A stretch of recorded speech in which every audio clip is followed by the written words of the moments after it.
Bonsoir ou bonjour à tous. Dans mon précédent vidéo, je t'explique comment je bien faire man ordinal. Je fais man analyse de ordinal ou ça partie là. Et je montre qui man ordinal est capable d'analyser à travers une fréquence, une fréquence, une percentage, une mode highest frequency, après une middle. Je suis capable aussi présenter à travers un graphe comment il y a bar chart et aussi pie chart. Sans plus tarder, aujourd'hui dans mon vidéo, je vais expliquer comment je fais comment je calcule ma valeur quand je servis scale. Voilà, nous vous servi scale aujourd'hui. Un scale est aussi connu comme un continuous value. Je tiens à une valeur qui continue. Continuous man continuous value. Voilà, c'est man continuous value. Alors je suis capable d'analyser à travers un mean, je servis mean ou soit un standard deviation. Je suis capable aussi servir encore les autres choses comment un graphe, je servis un graphe comment un histogramme. Voilà, ça aussi je suis capable de servir. Avant, bon, je vous prends l'exemple précédent. Je vous prends la table là. Ça c'est nos databases. Dans nos databases, mon réseau qui, man valeur qui nous prend ID, gender, height, weight and education. Nous avons cette valeur là. Mais aujourd'hui, moi pour focaliser plus sur tes valeurs. C'est nous connaissons une population. Bon, c'est pas une population, c'est un petit sample. Nous avons 10 individus et qui nous mesure notre height, et aussi nous mesure notre weight. Voilà, nous vous concentrer ici avec ces trois paramètres là. Bon, pour nous connaître, avant tout, nous besoin connaître comment nous faire un petit devoir là, un devoir facile dans statistiques, comment nous faire dans le collège, soit dans une petite classe. Je connais quand je calcule mean, je besoin servir sa formule là. Je calcule mean and sample mean. Sample mean, pour je calcule sample mean. Bon, c'est x bar qui peut égal summation n, ça veut dire i qui peut également n, commencer avec i égale n jusqu'à n, c'est x, valeur x, et ça j'ai besoin de diviser par n. Voilà, ça c'est nos première façon comment pour faire pour calculer mean. Deuxième aussi, j'ai besoin de connaître comment calculer un sample variance. Bon, dans sample variance, c'est plutôt sample variance. Sample variance, c'est plutôt connu comme S square, and T square S, qui pour égal, c'est summation depuis I égale N. Je prends I, c'est X subscript I, retire je mean, ça c'est je mean, après je square I.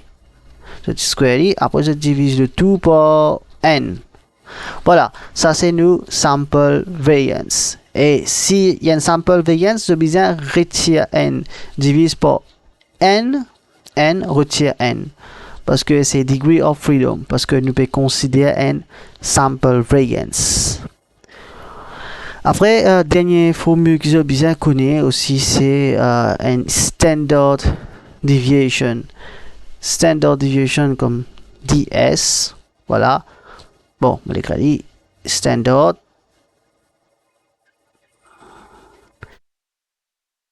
deviation. Ça c'est DS. Standard deviation est facile, je dis c'est là pour prendre variance square, je square root t. Et là je peux gagner. Voilà. C'est trois formules intéressantes que je bien connais. 1, 2, 3. Et à travers ça, ma formule là, je peux capable comment servir pour nous identifier n? Comment nous faire pour identifier n? Comment nous analyse n weight, n continuous continuous variable. Continuous variable, nous pouvons analyser à travers nous mean, nous x, nous mean, nous pouvons nous standard deviation, nous avons standard, nous avons variance avec nous standard deviation. Voilà. Bon, avant tout, je peux expliquer un peu c'est quoi n mean. N mean, c'est plutôt un représentant. On appelle n representative. C'est il peut représenter une valeur. Il peut pour représenter. Qui fait nous calculer n mean pour lui représenter une valeur. Tandis une variance avec un standard deviation, il peut représenter plus des côtés spread.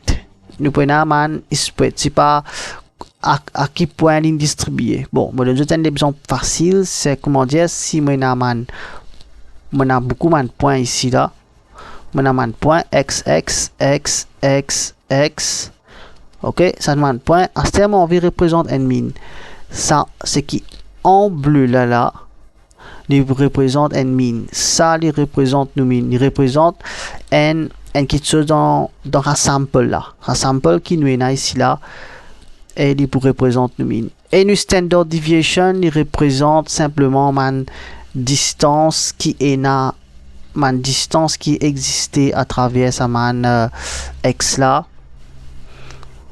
Voilà, ma distance qui existait. C'est à travers ça qu'il nous est capable de connaître comment nous pouvons analyser et aussi comment nous pouvons expliquer. Bon, sans plus tarder, je peux expliquer comment servir ma formule là. Voilà, bon, là maintenant, je peux expliquer comment je fais pour calculer sample mean.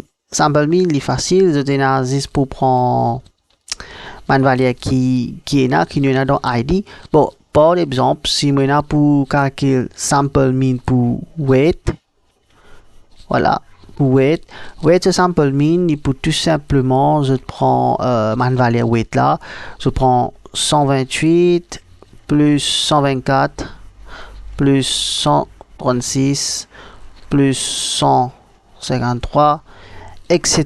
Je t'ai les mêmes jusqu'à 118. Ok? Et comment je trouvais combien d'observations je peux là? Je t'ai à 10. Alors je divise le tout par 10. Quand je divise le tout par 10, je peux gagner. Voilà, je divise par 10. Et quand je peux calculer, je peux gagner valeur exactement, il peut faire autre 1330 pour diviser par 10 et là, qui je peux gagner 133. Voilà, ça nous gagne nous mean. Ça c'est nous mean pour weight. Maintenant, nous trouvons qui weight là, il est là, qui sont maximum value. Maximum value, the max value pour un mean. Quand nous trouvons, il y a 153.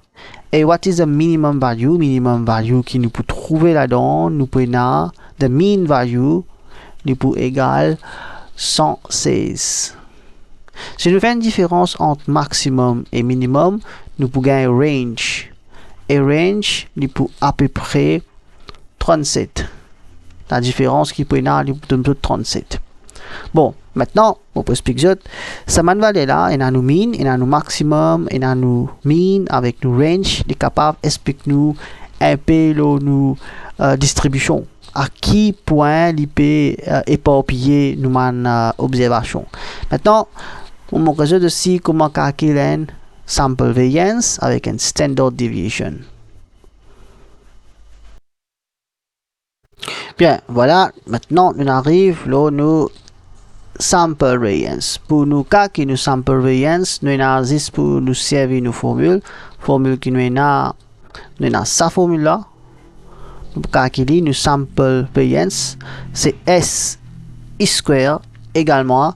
Ça veut dire dans mon x square, c'est également mon x square dans mon précédent qui me fait calculer également 133.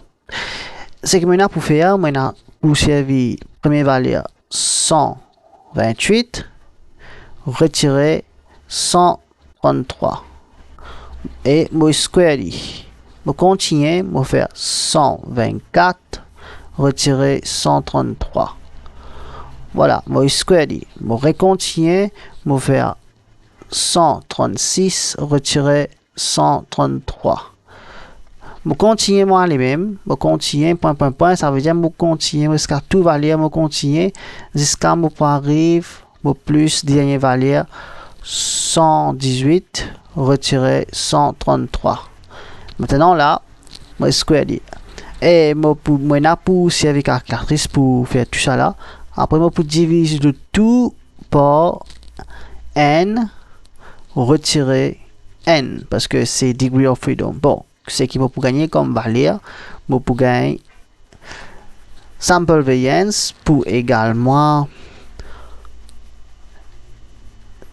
n620, c'est-à-dire c'est 120 divisé par bon, n qui est également 10, c'est 10 retiré n parce que maintenant 10 individus et également 9 fait n620 sur 9 et ça vous fait moi exactement 180.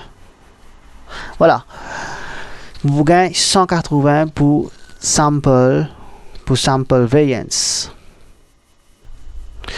Bon, comment on gagne 180 pour mon sample variance? Maintenant, c'est mon sample variance, mon S square qui est également 180. Maintenant, pour me calculer mon standard deviation, ça, c'est tout simplement mon standard deviation, je prends S square, je mets dans square root. C'est square root 180. Et qui ça pour également 13.4. Voilà, tout le monde valeur qui m'ont gagné. Premier d'abord, on gagne nous mean, ça c'est nous mean. Nous gagne nous sample variance, nous gagne nous standard deviation. Et aussi, je connais comment calculer max value. Max value qui égale 153. Et the mean value qui égale 116. Et range, the range qui égale 37. Bon, maintenant, on va servir SPSS pour résoudre comment nous gagnons cette valeur là. Comment nous faire pour nous gagner un mean. Voilà. Et comment nous faire pour nous gagner sample variance. Comment nous faire pour aussi pour gagner nous standard deviation. Comment nous gagner nous maximum, nous minimum et aussi nous range. Nous avons en tout 6 valeurs qui nous peut tirer dans SPSS. Bon, sans plus tarder, on va résoudre SPSS. Voilà, là on arrive dans mon SPSS. Comment je trouvais, c'est ça, c'est mon data précédent. Là, nous avons weight. Nous weight pour pareil comment nous travaillons dans l'exemple. Si nous avons pour faire une analyse de ça, ça c'est une valeur continuée. Nous avons 128, etc. jusqu'à 118. Nous avons pour aller nous avons D, nous avons height avec nous avons weight. Nous avons analyse nous weight. Nous avons tout simplement pour l'analyse, nous faisons analyse, nous faisons descriptif, nous rentrons nous descriptif, nous rentrons dans la section descriptif. Dans descriptif, nous trouvons là, ça c'est nous weight in pound, nous amener, nous drag, nous amener là. Maintenant dans option, nous sommes capables de mettre nos options, nous guetter qui nous est là. Nous mettons nous mean, nous mettons nous standard. Bon, si commandeur dit comme ça. Pendant une activité, je active le mean, je mets le standard deviation, c'est qu'il nous fait nos variances, nous fait nos range, nous trouvons nos minimum et maximum value. Voilà. Nous sommes capables de calculer ça 6 là. Pareil, comment nous calculer et après nous continuer. Nous continuer, après nous faire continue. Voilà, comment je trouvais ça, c'est une descriptive statistique basée sur weight. Et n là, il représente combien d'individus dans nos samples. Range, les 37, comment je trouvais, c'est distance entre plus petit avec plus gros. Ça, c'est nos maximum value. Ça, c'est nos minimum value. Et ça, c'est nos maximum value. Nous min, nous gagnons pareil. 100 33. Après, ça c'est nous standard deviation et ça c'est nous variance. Voilà. Nous avons une valeur là presque même chose. Maintenant, si nous envie représente un faire comment un dessin, bon, nous fait analyse, nous fait descriptive, après nous rentrons dans frequency. La fréquence, je peux gagner dessin. Voilà, je dans statistique, je rentre simplement dans chart. Dans chart là, je peux trouver dans histogramme. Bon, je suis capable d'activer histogramme là et aussi je peux mettre show a normal curve on the histogram. Voilà, bon, continue. Après, je peux trouver et il de moi même valeur. Voilà, une affaire qui je bien connais dans statistiques, quand je peux travailler beaucoup de data, la majorité de data est bien follow et normal distribution parce que ma population normalement d'après statistiques, d'après ma statistique de tout le valeur, si une valeur il follow normal distribution et alors si bien follow une normal distribution, il y a une curve comme ça. Mais actuellement, nous data, il y a bien de valeur, il y a 10 n observation que les tickets, mais nous touchons là, il n'est pas trop reflété le normal distribution, mais quand je peux travailler beaucoup, disons 300, 400 personnes, 400 individus, et là, je peux pas trouver la différence. Et si je data peut follow une normal distribution, je dis qu'il peut follow une normal distribution. Et dans ce cas-là, il follow plus, il pas trop follow normal distribution, il suit un skew, un positive skew, parce que il plus poussé sur laquelle il plus ça. Bon, plus tard, je vous explique comment nous fait. Et c'est quoi une positive skew? Bon, laisse-moi expliquer un petit bout c'est quoi un positive skew avant de expliquer ça data statistique là. Data statistique. Bon, c'est quoi un normal distribution? Normalement dans une statistique, tout le monde data qui nous a. Quand je a beaucoup de data, si je data li beaucoup, il bisa suivre un normal, c'est ça un normal distribution. Bon, un normal distribution, c'est nous data li suivre, li aller droite comme moi, li fait un normal bulk. Exactement, li normal. Bon, là, on fait li n rough, li normal, li centré, le n mean. Le n mean, côté pour li exactement symétrie. Les symétries plutôt. Il y a la ligne of symétrie. Tandis que si nous pouvons un data qui, un bulk qui a un positive skew, and positive skew c'est plutôt c'est du monter et cela qui est un petit peu plus long, ça c'est un positive skew et il boulot centré là. Ça c'est un positive skew. Ça c'est une façon que moi je connais c'est quoi un positive skew parce que la majorité des étapes vous trouve après ça bon les vous trouve là. Ça c'est la majorité des étapes vous trouve ici et cela qui est plus long ça c'est ce tail. Cela qui est plus long ici. Si nous get un négatif skew bon il prenait un laqué qui long dans sa côté là après il peut monter et faire comme ça.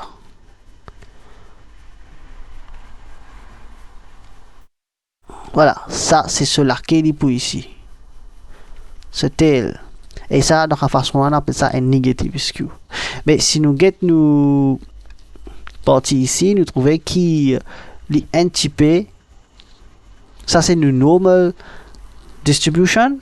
Ben nous détails pas peut follow une normal distribution me trouver plus cela qui est pas un petit peu là les pour considérer comme un positive skew. Bon, le cas n'est pas trop descriptif, c'est que je tenais à pour dire, c'est qui plus paraît descriptif, c'est simplement une valeur qui nous observez ici, standard deviation de 13 avec nous mean li 133. Bon, pour aujourd'hui c'est tout. Je suis capable toujours essayer pratique aussi pour je t'ai aussi sa height, je suis capable toujours pratique height. Bon, par exemple, si on a pour faire height, on a pour faire height est aussi connu comme une continuous, c'est un scale, c'est une continuous data. Je te fais analysis, je suis capable de faire descriptive, je te fais fréquence, ou soit je te fais, bon, laisse-nous faire frequency, nous bouge, nous mettre nous height. Bon, et tous nos settings, nous checker si tout setting là, bon, nous avons envie nous mean, bon, nous capons somme, bon, somme pas nécessaire, nous capons prendre ça 5, standard deviation, variance, range et minimum, voilà, c'est ça, nous capons faire ça comme ça. Nous cliquons continue, et là, nous capons, bon, display frequency table, non, ça pas intéresse nous, c'est juste simplement, ça bout là, bon, voilà, ça c'est section height.